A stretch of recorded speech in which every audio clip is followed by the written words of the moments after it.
Right, so today I'm joined on the Edge of Next vlog by Jean Fleming. Hi, Jean, how are you today? Hi, Scott. I'm good, thank you. Yeah, it's nice to see you. Now, there's a disclosure here. We know each other, so it won't be particularly formal, I don't suspect. So if that's all right. So, That's Jean, great. would you mind just letting everybody know what it is you do for a living? Yeah, I'm a coach. I work with women either in leadership or I have my own program where I help women change their lives, basically. Right. Okay. So why did you decide to go into that as an area to focus on? I think having a daughter has influenced that All massively, right. actually. Right. So my background's HR, so I've always been interested in working with people to some degree, and I did a couple of other roles after HR. I think I was trying to find my place. I'd got to a point in HR where I'd just become a bit disengaged with it. I'd gone through centralising functions, devolving functions, Yeah. restructuring numerous times in my 25 years of HR. Yeah. And so I trained to be a coach, and this was about 7 years ago. And Right. at that time, I was looking for something different. And at the same time as training for a coach, I got a job outside of HR within the business that I worked for. Right. And I was an operations director for a couple of years and kind of didn't carry on with the coaching at that point. But Right. then again, itchy feet, not feeling quite happy. Anyway, long and short, I got back into coaching and set up my own coaching company and decided to start working with women. And it's really interesting when you set up your own company. I didn't want to declare that I wanted to work with women, even though I knew that was my passion. I knew that's what I wanted to do. But it gets to, you kind of think, oh no, I'm starting my own business. What if I don't have enough clients? Bear in mind 50% of the population are female, and there's enough of them out there to service or cater for, if you like. Yes. Um, but yeah, I was too scared when I first went live with my website to declare I wanted to work with women. But over the past few years, I've kind of refined that and been very clear that I only work with women. And I think it generates such an interesting response from people, often men. Why do you work with women? Don't you think men need to make change in their lives? And I think, yeah, they do, but I resonate more with women because I am one. So That's I a good kind of answer. understand it more, but Yeah. so I don't defend what I do Yeah. and how I do it, because this is me and this is how I do it, and people Okay. will either like it or they won't, and that's fine, and I don't have to justify anymore what I do. But I think my daughter's 11, and I think having a daughter and She's 11. looking, yeah, she's almost 12 actually, but yeah, that's Yeesh. flown by, hasn't it? Isn't it? Jeez. Good But Lord. she and I think having her and seeing her growing up and just thinking, what sort of world would I like to generate for her? What contribution can I make to her future in terms of having an impact on the environment? And I think working with other women and helping women hold each other up and collaborate, and yeah, I just love working. I get such a buzz working with women. Right. Okay. Okay. It's an I don't hate interesting. men, Scott. I No, don't I hate know you men. don't. No, I know So you don't. No, no, no, no. We can maybe come back to that because I think yeah. there is Oh, I'm an not sure element. that's appropriate for YouTube. Um, well, I don't know. But I think the comment about finding your niche or finding your passion, Mm, it's one of the things that they don't teach you in entrepreneur school. Um, but everybody who steps, well, everybody I've spoken to, and it's many, many people who have gone from a corporate job to running their own business. I think one of the first lessons you've got to get into your head is you need to choose your niche. yeah. Because I honestly, I made exactly the same mistake. Because somebody said, "What do you focus on?" I said, "Well, business transformation." What's that? Well, it's procurement, it's IT, it's HR, Mm, and folk look at you and they go, "You can't possibly." And I mean, you do possibly, but they don't want that. They want you to yeah. focus on something, don't they? They want you to focus Yeah, on and something. it's interesting because as a coach, you've got a core toolkit that you can apply to many situations. So actually, you could be procurement, HR, Yeah. sales, whatever, but I think people feel more comfortable if they think you're an expert Yeah. or specialising in them and their type of thing. Yes, and they're very good career. I mean, I know one lady who she does coaching for women as well, but she focuses on women in accounting. Right. She's really focused and she makes a very good living. Yeah. You know, so It's even interesting. I haven't necessarily declared HR as one of my things, but because it's the background and a lot of my contacts are in HR, many of my clients end up being HR or just yeah, other. right, okay. I mean, for me, it's quite. This won't surprise. I mean, I spent 20 years in HR, and I mean, I've got a problem with the matriarchy. You know, Yeah. everyone else talks about the patriarchy. I mean, Mm. nearly all of my bosses were women. Only once did I have a man as a boss. So I have I'm not a good sample. Well, do you know what? It's really interesting because Yeah. I think women have a bad reputation Right. Okay. for leadership in some ways. Let me explain. I was Right. last year when we were allowed to socialise.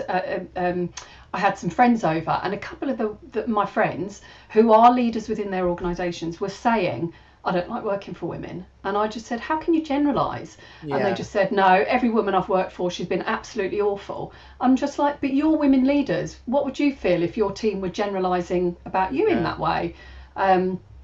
And actually, if you look at research and stereotypes, and the research and the data shows that women, and particularly in the pandemic, actually it's come about, but we have a different set of skills, different set of strengths. There's things that men are better at, there's things that we're better at. It Yeah. doesn't make one better than the other, but No. we just have a different set of skills, which actually it turns out in a crisis are quite useful. Yeah, absolutely. I mean, I remember there's a guy called, he's got a very unusual name. He's called Bent Flyberg. Like, you come across Bent's work, and he's an No. academic in Oxford, and he studies mega projects, so there's sort of $500 million and above projects. And he did a review of leadership, and basically, it's a long story, but the conclusion was that, and it was a proper study. It wasn't like a Daily Mail type study. It was a proper study, and the conclusion was that women are the biggest problem for women progressing in leadership. And I Yeah. thought, whoa! And whenever I mentioned Yeah. that, I mean, I back when the world was we could meet face to face. Whenever I mention that to groups, I very frequently get all the women in the room going, "Yep," you Yeah, know. it's interesting, and I'm immediately thinking, why would that be? And actually, I think it might be the same reason as women aren't necessarily brilliant at promoting themselves. And there's this whole thing about women that we roll our sleeves up and we get our head down and work on the job in hand, Yeah, and multitask or whatever. But we get on and do the job.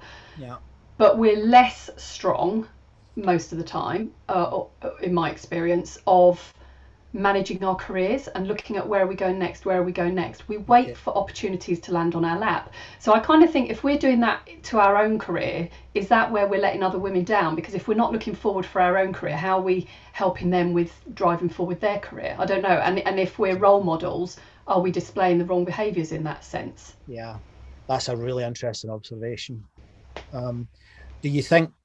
Oh, we could go in all sorts of directions here. I mean, I mean, this is not my view, but I've heard other people saying that a lot of female leaders, particularly in the 80s and the 90s, not so much now, I don't think. This is old perspectives. But a lot of female leaders take on male characteristics. Hmm. And it's true, if you look at the newscasters, a lot of the women who are on the news are very male. At least they used to Yeah. be. Yeah, and I think, we talk about, and I talk to my clients about power poses, the whole Amy Cuddy thing, and how Yeah, you yeah, stand, and you think when you go back to the 80s and yeah, Dynasty and the power dressing and the yeah, yeah, yeah. shoulder pads and all of that, and the suits and stuff that we would have had on then. I don't think that is so much these days. No, I agree. I don't feel it in the environments that I work I within. agree. I think there's something though about women not owning their voice. I think there's something where we allow our inner critic to Right. minimise our confidence, that we don't feel we can speak up enough. I think that's probably one of the common things that I deal with my Why is clients. that then? Why do you think that is? What? I think women suffer from imposter syndrome more than men, although it's not exclusive for women. Men do get it as well. So the whole thing around, I'm not good enough, or I've only been lucky to get here, I've got here by chance, and not really owning your success through your hard work and everything that you've done. So I think imposter syndrome ends up holding us back in that way. So maybe that's part of it. That then impacts on your confidence and being able to put yourself forward for things, because you don't think you're, they'll find me out, I'm not really meant to be here, kind of thing. So then if you don't have that confidence, you don't push yourself forward for the next job, maybe. Right. See, that's not my experience of women in my job. I've always been surrounded by powerful women who are really driven. So maybe it's just my niche, Jean. Because you think back to the consulting times, those women were ferocious. Yeah, but ferocious in a way of adopting male behaviours, or they just were very driven? ambitious, very ambitious. Certainly. I come from having nearly all women in my environments. I found it. I have met men and women with that imposter syndrome perspective, but I've always found women to be. I actually prefer working for a woman. So unlike other. I know there's some people who don't. I've always found it easier because they're more they've got a sort of empathy. But I don't know. Maybe. Obviously, it's not. That's only my bubble. It's not a general statement. I'm just talking about my own bubble. I can't possibly refer to everybody. But I do wonder about it and whether. Obviously, your clients are telling you that, so you must be seeing it. You must be. It's interesting actually, your use of the word ferocious, because I associate that with negativity. They're ferocious. Right. And when you say ambitious, it gives me a different sort of vibe around it all. So I just wonder whether ferocious would have been a word that you would use to describe an ambitious man as well. I don't know, but I just kind of does ambition make them ferocious? Ferocious for me, it's more than ambition. It's a bit more of a negative behaviour, but that's just my interpretation. That's a definition issue. It's a bit like the word vulnerable. You can say the word vulnerable and it can mean bad things and it can mean good things. So if that took you the wrong way, I didn't mean that. That's about. I'd have used that for anybody. I wouldn't just use that for women. I'd use it for anybody. It's that maybe the word drive is a better word then if you're not comfortable with the word ferocious. But maybe it's just me picking up. No, it might just be me. It is interesting because some of the things, or a really common thing I work with women on, is boundaries. And for me, actually, it links to vulnerability, because they're scared to say no for fear of their job. So that is their vulnerability about their capability and their security, feeling secure in their role, actually. Okay, yeah. So they don't set boundaries, so they end up doing excessive hours and they end up responding to demands over the weekend when it's their family time. And I always am trying to get women to set a boundary, be very clear that I just think, in the world of business, it's very busy and business will take. I don't think this is exclusive to any individual organisation. I think unless you say, no, I'm done here, this is my time, then they'll just keep taking. So I think it's really important that we as women and men, but we learn to use our voice and say, no, we all need to recharge the batteries, we all need weekends off work, we all need family time now more than ever, I think, because it's all such a blur. Monday to Friday, your split shifts that you work in, and tag team with partners who are doing homeschooling and stuff. Your work day is extended, I think, to not having much time. Do you think that's a really nice point, and I think that's got potential to change the future. I think it might be. I don't know if you've got a thought on that. Is there something that you would like us to take into the post-COVID time? Oh my God, I think the key thing I would like is and this comes from Sheryl Sandberg, and she talks about getting your partners to be partners. I think women still take on the lion's share of the caring responsibilities in most cases. So I think for men now, having seen what it's like at home with the childcare and the schooling, I would love to think that it was more balanced going back into the workplace, whatever that looks like. I don't think we will ever go back to the workplace Monday to Friday 9 to 5 like we did before. I also don't think we should stay at home as we are now.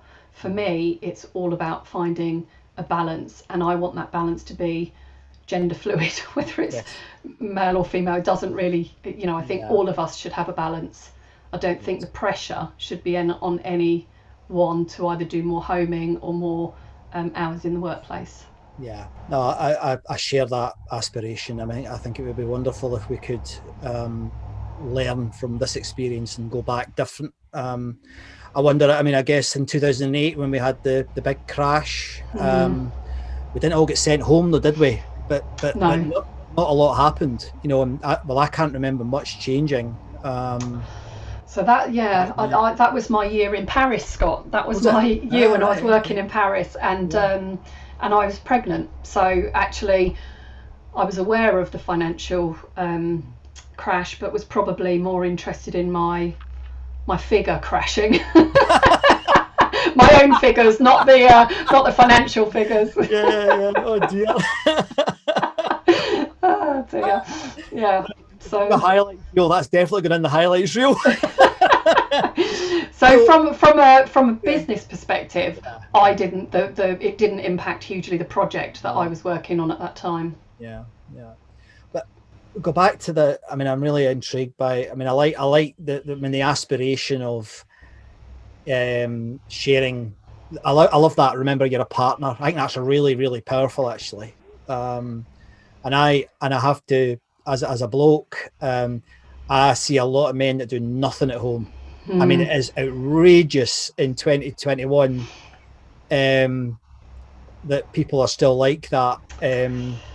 But you know what? It's women. It's us using our voice, and it's both. Do you know what? It's the same as all the women I work with, and some women have said, it's not me that needs coaching, it's the men that need it. And I don't think it's one or the other. I think it's both. And I think it's the same at home. So I think it's partly my husband does half of the stuff because I wouldn't put up with it any other way, quite frankly. So and you probably know me well enough to know that that's true. But there's something about women not accepting it, but actually there's something about men not accepting it either. They're missing out on their kids, and it's such fun times with them. Pressure, headaches, exhausting, but actually the joy you get from them far outweighs the challenges I think you get with kids. Yes. And the same at work. So I think great to work with women. I love all my women in leadership stuff and all the coaching I do with the senior females, but at the same time it's got to be a change within the environment that they work as well. So there has to be something culturally different. The fact we still have gender pay issues, seriously, I just can't believe that we still have things like that going on. So there has to be that culture shift as well. It can't be just sort the women out or just sort the men out. We have to come together and do it as a partnership. No, I agree. I mean, one of the worst things about I've experienced, not just in work, everywhere, and it's something that does exclude women nearly always, not always, but it's the sort of laddish culture, the sort of, I absolutely hate. I remember I had one of my first HR jobs, right? I was welfare officer at British Gas, and we had 74,000 employees, and it was a massive organisation, and welfare, ironically, back then was really important. It's suddenly come back for some reason. But anyway, and it was my job to look after welfare, and it was so male. I hated it. I hated everybody going down the pub playing football, and it was all wow, wow, wow, wow, and that still exists. I see it across the road, and now I don't think we can change that because it's part of that male culture. But what it does do, certainly in my experience, it excludes the females. Yeah, I was part of a leadership completely. I was part of a leadership team when I was in HR, and there was only a couple of us females, and the men every year would go to the Cheltenham races, and the women wouldn't get invited, and they'd be going with our recruitment partners, and all the lads would go off. I love the races. I love the horses. It's not gender specific, and I just never understand why it has to be like that. It doesn't have to be like that. It It doesn't. I But mean, it's just I had a terrible experience, Jean, where I was this is how long ago it was. I was personnel manager in a university, and every single night, the principal used to go to the pub across the road, and the management team would all go across, and it was all the men. None of the women would come. And I remember one of the lecturers saying to me, funny enough, her name was Jean, and she said to me, "How's the boys' club?" And I was like, "What boys' club?" She went, and I was like, "Oh God," And I saw it for what it was, and that was real. And I was in the middle of it, so I'm not. But yeah, I've seen that. It's not good. Yeah, and it still exists. It still exists a lot, And the whole thing about changing cultures in organisations, when I go in and work with, with organisations, it basically, when you're recruiting, you recruit people that you're drawn to, that resonate, and that's often people like you. So if you've already got a bunch of leaders that are male at the top, they will, unconscious bias, whatever you call it, they will default to recruiting people like them. So unless we get people consciously hiring to make a difference, I think we're a long way off from achieving any sort of true equality or true balance, and that goes not just gender, that goes for people of colour or abilities or disabilities, the whole remit. It just doesn't really make sense to me, because I think there's so much research that's been going on for decades around how a mixed leadership team brings better financial benefits to an organisation. It brings more innovation, it improves talent progression and various things. That is proven, and yet why do we still tackle with it? I don't understand, because if leaders of organisations know that it is going to bring them better financial gain and better successful organisations, not just in finance but in people wanting to work for the organisation, it being a good place to work for, why aren't more people pushing for it? It's crazy. And have you got any ideas on how that could be improved then? Because we're obviously, it kind of depresses me, this, Jean, because I worked in 20 years in HR, working in equal opportunities and all the old stuff, the competency models and the trying to take out all of this. In the UK, I think it's reasonable to say we're probably the fairest society in the world, if not maybe some of the Scandinavian countries, but we could come back to that because the data there it's not clear, not to me anyway. But why is it we still have this problem? Has HR been failing for 30 years? Well, I don't think it's always HR. I think it's partly the business. So I guess the failing on HR, if there is one, is how well or not they influence the business. So and how much of a partner or a decision maker HR really is in running a business. I think that's probably where the challenge has been for HR, because I think ultimately, gender pay, I'll come back to that. If there's a gap, why don't they just address the gap? Stop giving men pay rises until the gap is plugged. But of course, men will say, well, no, we can't do that because they'll leave. Well, what do you think has been happening to your female population? Yes, absolutely. That's why you don't keep your women in organisations. And actually, how is it fair? If that's your wife, daughter, sister, mother, working, doing the same job and not getting the same money, how is that? It's just simply unfair. And I'm sure you've seen on social media or the examples of children where they give them sweets, one to a boy and one to a girl, and the jar of sweets for the boy is full and the girl isn't, and they say, well, that's not fair, and the boy starts sharing them over. So this kind of feels to me like this is learned behaviour.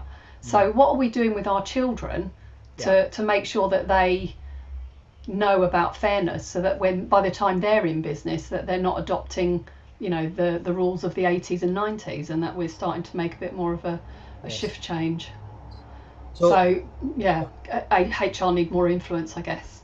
And that's a really interesting observation as well, because I don't know about you, but I sometimes despair about it, because as a profession, I remember speaking at the IPM conference in Manchester in 1989, and speaking about this very issue. And here we are 20 years here later. we are, 30 years later. All right, 19. It's anyway. So go back to your core activity then, the coaching. What is it about coaching then that you think can really help? What is it specifically that can, from your experience, that can really help women at work? Yeah, so confidence. I think a lot of it comes down to confidence. A lot of it is about helping women be clear what's important to them in the workplace and what they want out of it. It's almost an awakening for women to get them to realise, don't allow this to happen to you. You're in control of your life and your destiny. Take ownership. So the whole career management piece, the whole, I've talked about setting boundaries, but how you push forward and manage your career. So it is, I like to think I'm making a little bit of difference for some of the women today that are starting to understand a little bit more about themselves, what their values are. People are like not enjoying a job, but actually it's not the job, it's the organisation. They're just working in an organisation that's not aligned with their values, and actually when they realise that, they can do the same job in another organisation and get such joy out of it. And that's the sort of changes that I help women understand. It's what's important to them. It's playing more to their strengths is a key thing, because actually they sometimes too reactive. We do what we think is needed rather than thinking, actually this is what I'm really good at, I'm going to focus on doing that. So it's how can we own it more and drive it more, I think, in terms of what we do and how we do it and who we do it for. Do you think, I'll use the word ferocious again, because the other thing that I think we do agree on this, because I think we've spoken about it offline, but when I was a younger person, I was ferocious. I wanted promotion. I was drive all the time. About 15 years ago, I realized, oh my gosh, no, I don't want to be doing this. It kind of came to me. It was like there was a guy we used to work with who died, and he was like that, and he was mega driven and really determined all the time. He was always looking for the sale or the bang, bang, bang, bang. He didn't kill himself, but he worked. I think he worked himself to death. Yeah. And this is, again, it's my microcosm, but I feel much better now than I've ever felt, because I don't have that anymore. It's gone. So you had your awakening earlier than me, Scott, I think, but I got to my mid-40s and I started thinking, really, what's it all about? And of course you're starting to get into menopause territory, and I think that helps you think a bit differently as well. Okay. And I had a young child then, and I just kind of thought, I'm away from home a couple of nights a week, I'm working long hours. Yeah. There's something wrong here.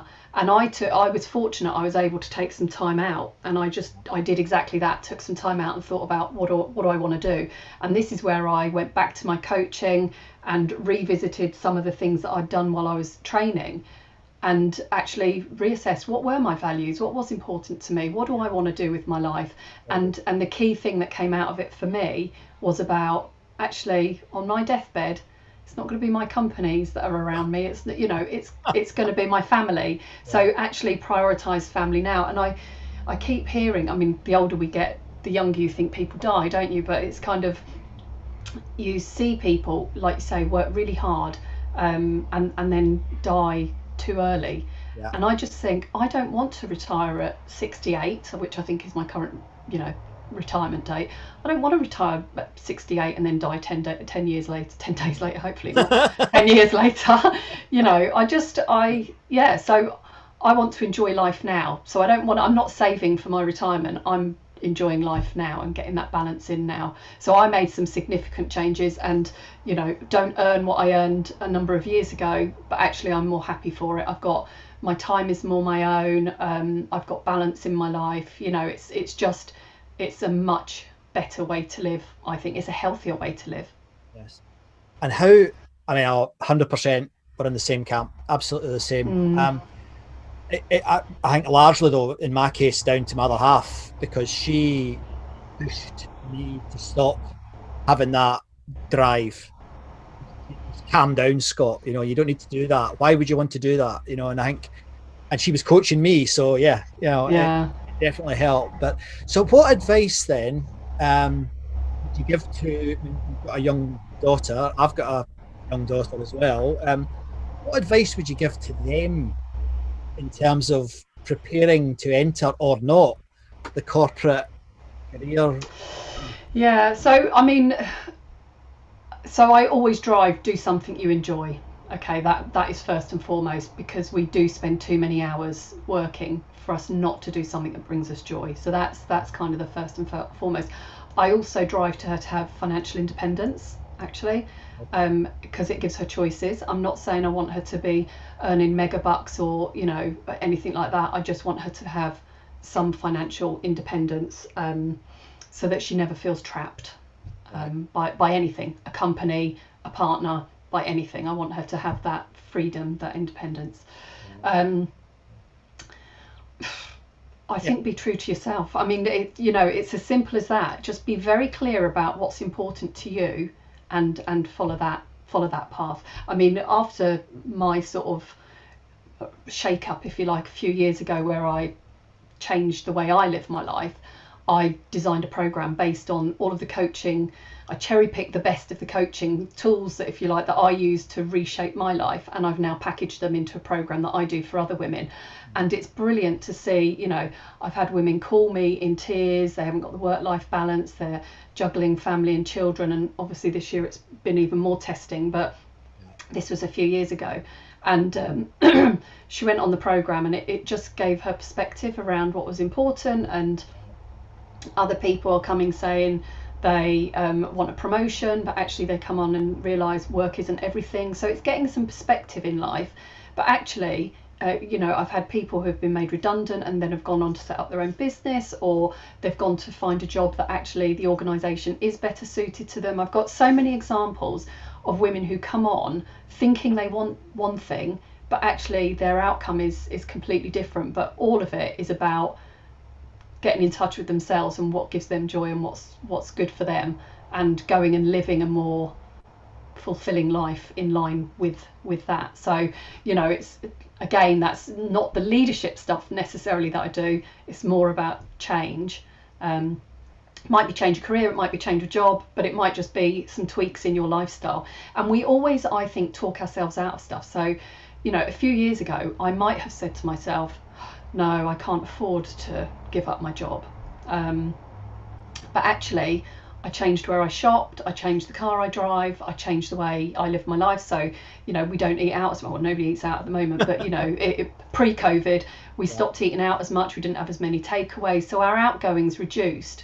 But also, because I wasn't driven to working so many hours, I didn't feel the need to have to treat myself so much. I deserve this dress, or I deserve this, because actually it's not that I didn't deserve it. I didn't feel the need for it anymore, because I had better perspective on what I wanted and what I to keep this balance. So money isn't everything. It shouldn't stop you, it shouldn't restrict you, it should give you choices.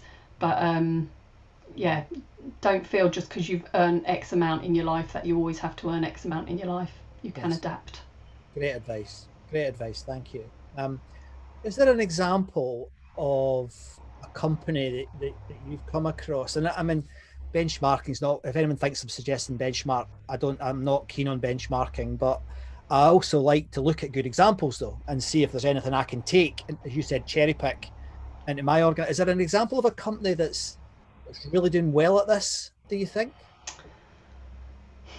I know that's a hard question. If you haven't, that's fine. So it's interesting, right? I work with quite a lot of public sector clients, right. And I think public sector are better at some of the equality stuff. They haven't necessarily cracked it. I still have plenty of public sector clients who are working too long hours and stuff like that. But from a pay and rations kind of equal opportunity point, it's a bit better, I think. Right. But I think there's, isn't it sad? I can't think of, I think there's still a long way for most companies to go. Something that I don't know if you've oh God, have you read the book Good Guys?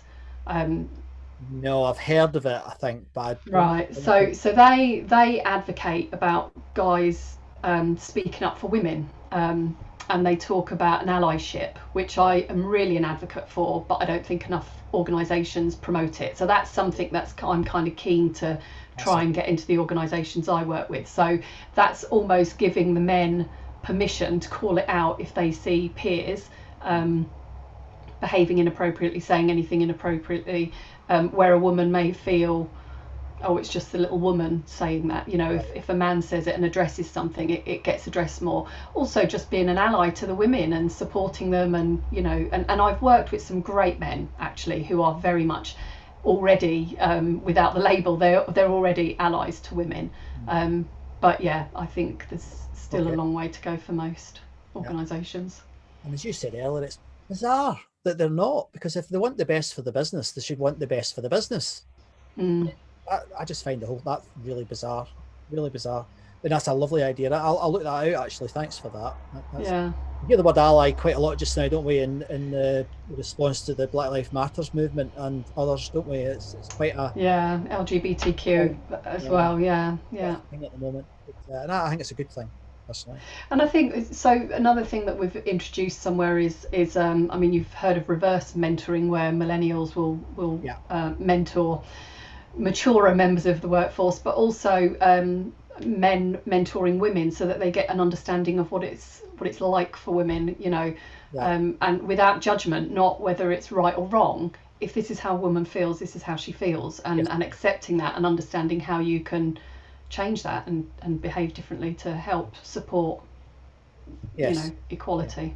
No, I hate using the word equality because it seems so 80s or 70s even, you know, but there is something, I don't know what the current word should be, but there is something a bit more fair, fair justice. Yeah, I mean, I don't know what the way, I mean, I'm not in HR anymore, but I mean, the way I certainly nowadays when I talk about it, I tend to talk about cognitive diversity, because if you work in any situation, you know, the more different types of brains you have, the better the outcome.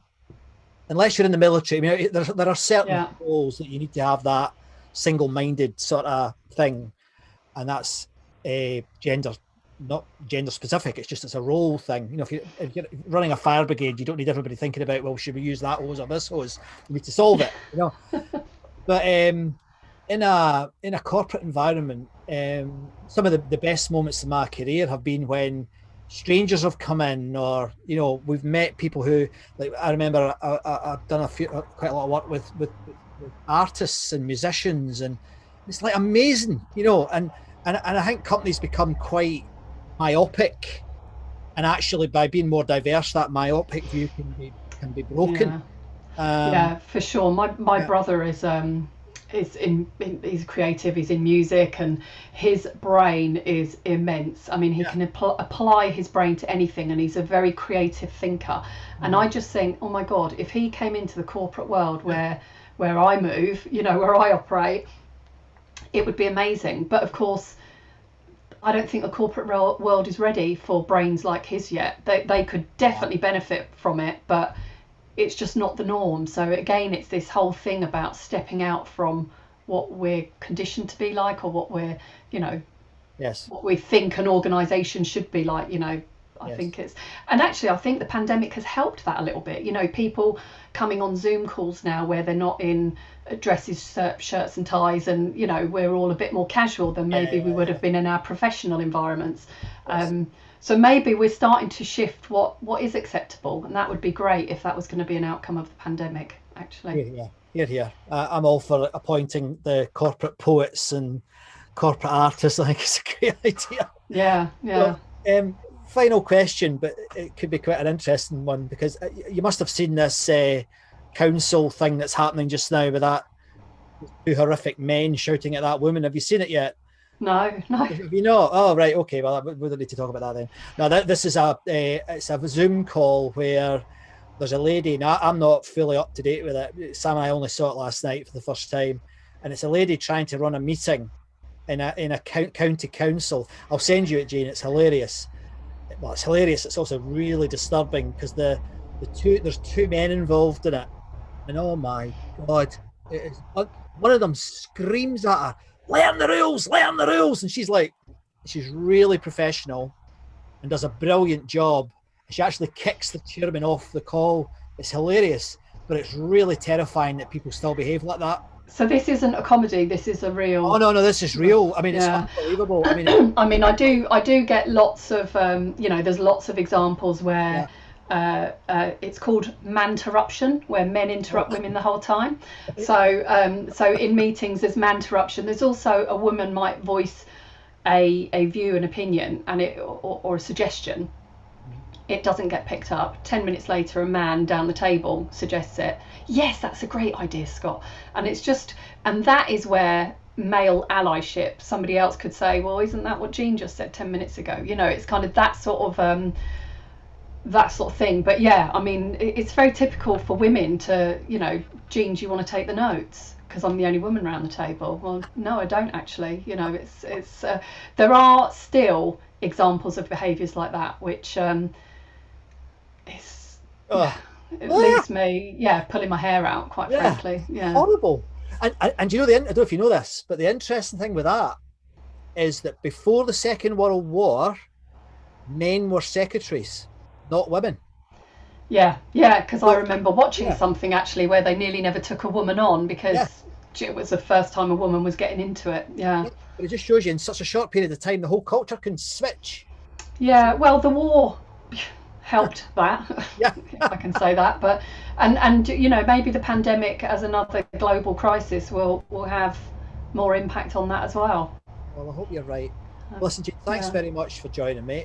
It's been really interesting. Really interesting.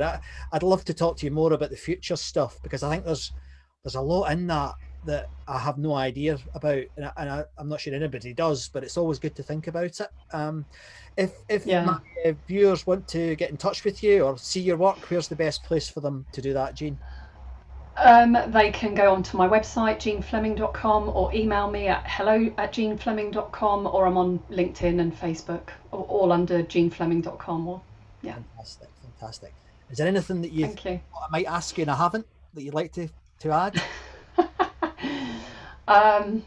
No. I thought we might talk about the women leaders in the pandemic and how some of the countries that are led by women had a quicker response, and how they engaged differently with their audience to countries led by men, which has resulted in less fatalities in those countries. So I think that's an interesting one, but maybe that's for another chat.